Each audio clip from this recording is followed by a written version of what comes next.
Hello students, कैसे हैं आप सब लोग। आपने बैंकिंग की वीडियो तो देखी ही होगी। चलिए आज एक नया चैप्टर स्टार्ट करते हैं, वो है शेयर्स एंड डिविडेंड्स।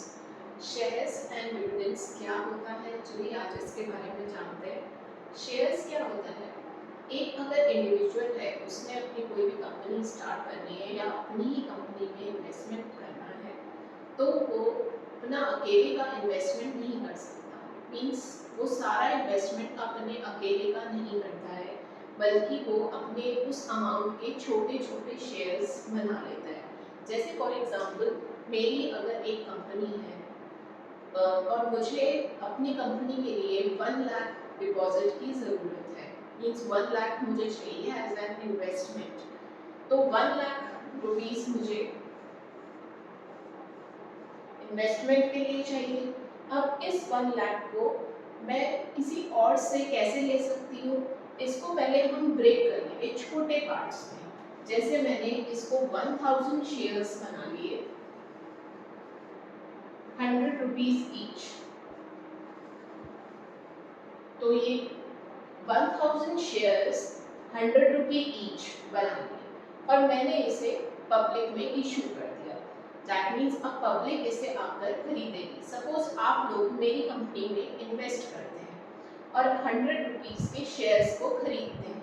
कुछ कुछ स्टूडेंट्स होंगे जिन्होंने 100 रुपीज़ के 4 शेयर्स लिए। जैसे उन्होंने 4 शेयर्स लिए तो उनकी इन्वेस्टमेंट वैल्यू क्या हो जाएगी, 400 रुपीज़।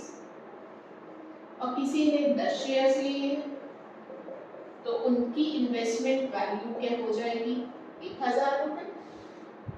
तो ये होती investment value. That means shares को, जो भी अमाउंट है उसको हम शेयर्स में ब्रेक कर रहे हैं, उस शेयर को हम डिस्ट्रीब्यूट कर रहे हैं। तो दिस इज शेयर। और डिविडेंड क्या होता है, अब आप लोगों ने मेरी कंपनी में इन्वेस्ट किया है, अब आपने कुछ शेयर्स खरीदे हैं, तो आप मुझसे कुछ एक्सपेक्ट इन रिटर्न, कुछ एक्सपेक्टेशंस रखते हो। तो वो एक्सपेक्टेशंस क्या होगा, उसको हम बोलेंगे डिविडेंड। दैट इज, डिविडेंड क्या होता है, इट इज इनकम। और जिसके पास शेयर्स होते हैं उसको हम शेयर होल्डर बोलते हैं। और शेयर होल्डर जो है, डिविडेंड उसको मिलता है किसी भी कंपनी में। और वो कंपनी जो डिविडेंड डिस्ट्रीब्यूट करती है वो अपने प्रॉफिट्स में से डिस्ट्रीब्यूट करती है। तो ये डिविडेंड कहाँ से मिलेगा, प्रॉफिट्स में से। अब ये कंपनी अपने प्रॉफिट्स में से डिविडेंड को डिस्ट्रीब्यूट करती है, प्रॉफिट्स में से डिविडेंड को डिस्ट्रीब्यूट करती है। और किसको डिस्ट्रीब्यूट करती है, शेयर होल्डर्स को, जिनके पास शेयर्स होते हैं उस कंपनी के। और उस शेयर होल्डर के लिए ये डिविडेंड जो होती है वो इनकम होती है। ओके, अभी हम चैप्टर के आगे धीरे धीरे बढ़ेंगे तो आपको ये सारे टर्म्स बहुत इजीली क्लियर हो जाएंगे।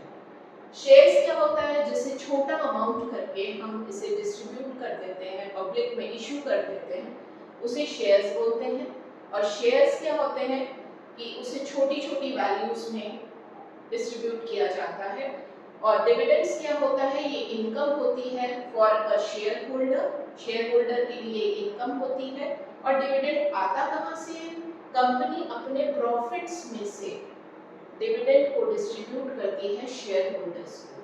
तो ये कॉन्सेप्ट है शेयर्स एंड डिविडेंड्स का, जो आपको समझना। ओके, ये स्टूडेंट्स जो टर्म्स यूज हो रही है इन इस चैप्टर में वो आपको मैंने पढ़ना होगा, तभी आपको थोड़ा चैप्टर भी क्लियर होगा, क्योंकि ये टर्म्स बिल्कुल आपके लिए न्यू है। तो सबसे पहले आपको ये टर्म्स समझनी होगी। What is nominal value. Nominal value क्या होती है, जब मैंने अभी आपको एग्जांपल दिया है कि अगर मैंने 100 रुपी का एक शेयर आपको दिया, 100 रुपी का एक शेयर, तो उस शेयर की जो प्राइस होगी, उस शेयर की जो प्राइस है उसी को नॉमिनल वैल्यू बोला जाता है। और नॉमिनल वैल्यू को फेस वैल्यू भी बोला जाता है, फेस वैल्यू भी बोला जाता है, और प्रिंटेड वैल्यू भी बोला जाता है, प्रिंटेड वैल्यू भी बोला जाता है। तो मेन है नॉमिनल वैल्यू या फेस वैल्यू, ये ज्यादा आपके यूसेज में होगी। व्हाट इज फेस वैल्यू या नॉमिनल वैल्यू। तो नॉमिनल वैल्यू क्या होता है, जो रियल प्राइस होता है शेयर का। जब कंपनी अपना शेयर प्राइस बताती है, डिस्क्लोज करती है, तो जो रियल प्राइस होता है वो ही नॉमिनल प्राइस होता है।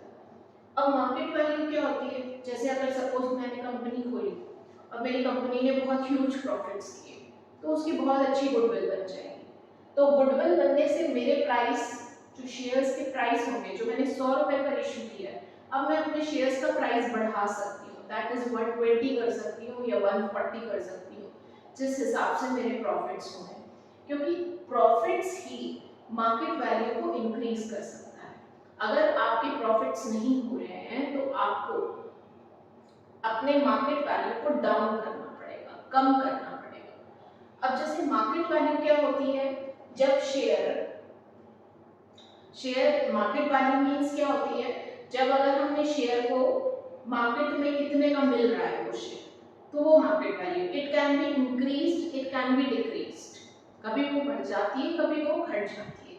तो जैसे सपोज करो मैंने 100 रुपए का शेयर खरीदा, अब उसकी कीमत 135 की, तो वो उसकी मार्केट वैल्यू होगी, क्योंकि अब वो बिक रही है 135 का एक शेयर बिक रहा है।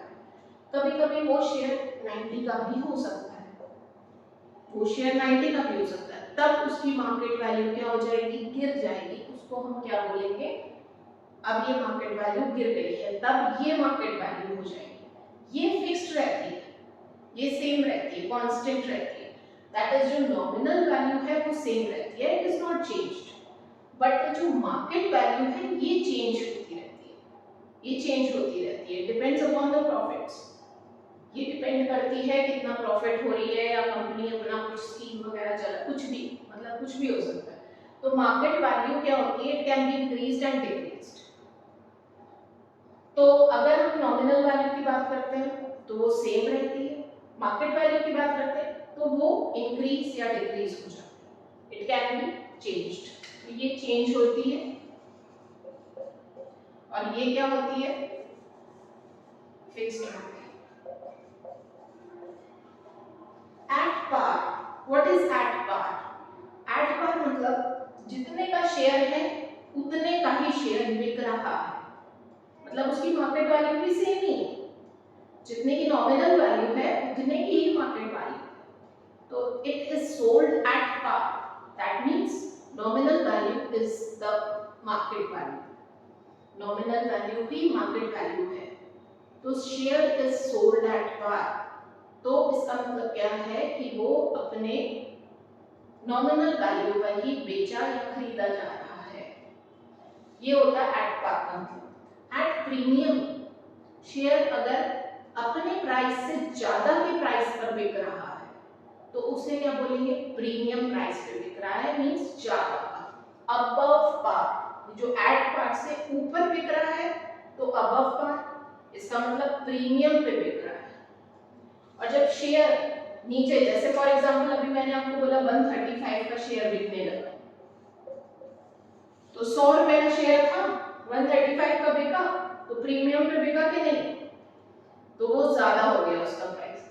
अब एट डिस्काउंट मींस अभी 90 रुपीस का एग्जांपल दिया, तो अब क्या हो रहा है, शेयर 90 रुपीस का बिक रहा है, दैट मींस डिस्काउंटेड प्राइस पर बिक रहा है, बिलो पार, पार से नीचे, बिलो पार, दैट इज उस पर डिस्काउंट दिया जा रहा है। डिस्काउंट देने का मतलब क्या होता है कि वो मार्केट वैल्यू उसकी गिर गई, अब जो खरीदा या बेचा जा रहा है शेयर वो 90 रुपए में खरीदा बेचा जा रहा है, अब उसकी वैल्यू जितनी थी उससे कम हो गई, इधर वैल्यू जितनी थी उससे ज्यादा हो गई। ये टर्म्स आपको अच्छे से समझने होंगे, याद करने होंगे, इस चीज को समझना होगा कि क्या चीजें हैं। ओके, यस बच्चों, अगर ये दोनों पार्ट्स आपके क्वेश्चन में दिए हैं, सपोज करो ये पार्ट आपके क्वेश्चन में, these are known as quotations, अगर ये पार्ट आपके क्वेश्चन में दिया गया, जैसे this is A part, this is B part, अब पहले मैं आपको इसका मतलब समझा रही हूँ कि क्या चीज है। 15% ऑफ ₹100 शेयर्स एट ₹135, अब आपको थोड़ा बहुत तो समझ आया होगा, ₹100 शेयर मतलब शेयर जिसकी नॉमिनल वैल्यू 100 रुपए थी, तो यहाँ से आपको क्या समझ आ रहा है कि नॉमिनल वैल्यू इधर दिया है 100 रुपए, और एट ₹135 इधर से क्या समझ में आ रहा है कि जो 100 रुपए का शेयर था वो 135 रुपीस में उसकी मार्केट वैल्यू वो बिक रहा है, तो मार्केट वैल्यू उसकी क्या है, ₹135। अब ये आपके लिए एक नया टर्म है 15%। 15% is nothing else but it is dividend. 15% is dividend. Dividend हमेशा परसेंटेज के फॉर्म में एक्सप्रेस्ड होगा। डिविडेंड हमेशा परसेंटेज के फॉर्म में एक्सप्रेस्ड होगा, पर डिविडेंड जो है कभी भी मार्केट वैल्यू पर नहीं दिया जाएगा, वो हमेशा ही नॉमिनल वैल्यू पर कैलकुलेट होता है। तो परसेंटेज अगर लिखा है तो किसी चीज पर कैलकुलेट होगा, तो 15% हमेशा किस पे कैलकुलेट होगा, 100 रुपीज की शेयर पर। तो कैसे कैलकुलेट करेंगे, 15% मीन्स अपॉन 100, और इसकी प्राइस क्या है, इनटू 100। ये क्या है, शेयर का प्राइस, और ये क्या है, परसेंटेज साइन को जो हटाया है वो 100 है नीचे वाला, तो इसका मतलब डिविडेंड क्या आ गया, ₹50। इसका मतलब जो शेयर होल्डर को एक शेयर पर डिविडेंड मिलेगा वो 15 रुपए का मिलेगा। 15 रुपीज फॉर वन शेयर। एक शेयर पर 15 रुपए का डिविडेंड मिलेगा। अब इसका मतलब क्या है, 10% of ₹25 shares at a discount of ₹5। 10% of ₹25 shares मतलब अब यहाँ पर ये 10% क्या हो जाएगा, डिविडेंड हो जाएगा।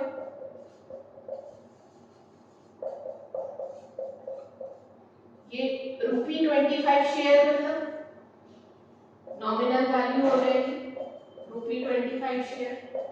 डिस्काउंट ऑफ ₹5 मींस 5 रुपए का डिस्काउंट मिल रहा है, तो डिस्काउंट क्या हो जाएगा, ₹5 है, तो मार्केट वैल्यू क्या हो जाएगी उसकी, ₹25 minus 5, that is ₹20। Nominal value 25 rupees की, डिस्काउंट 5 रुपीस का है, तो मार्केट वैल्यू कितनी हो जाएगी, 25 माइनस 5 दैट इज ₹20। अब ये जो नॉमिनल वैल्यू में ही डिविडेंड निकलेगा, इस पे नहीं निकलेगा। मार्केट वैल्यू पर डिविडेंड को कैलकुलेट नहीं किया जाता है, हमेशा ही नॉमिनल वैल्यू पे कैलकुलेट किया जाता है। चलिए डिविडेंड कैलकुलेट करते हैं।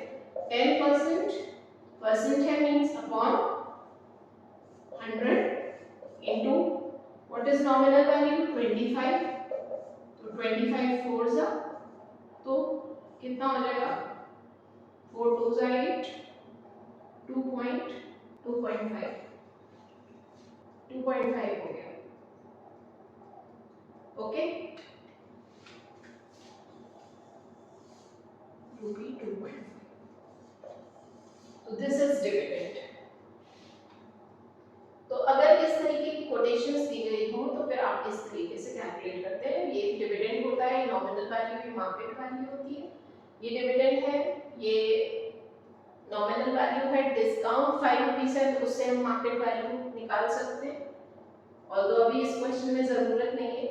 फिर हमने डिविडेंड 10% अपॉन 100 इनटू 25 कर लिया, क्योंकि नॉमिनल वैल्यू हमारी 25 थी, तो हमेशा डिविडेंड हम किस पर कैलकुलेट करेंगे, 25। तो नोट पार्ट क्या होगा, that means what you have to remember is dividend is always calculated on nominal value.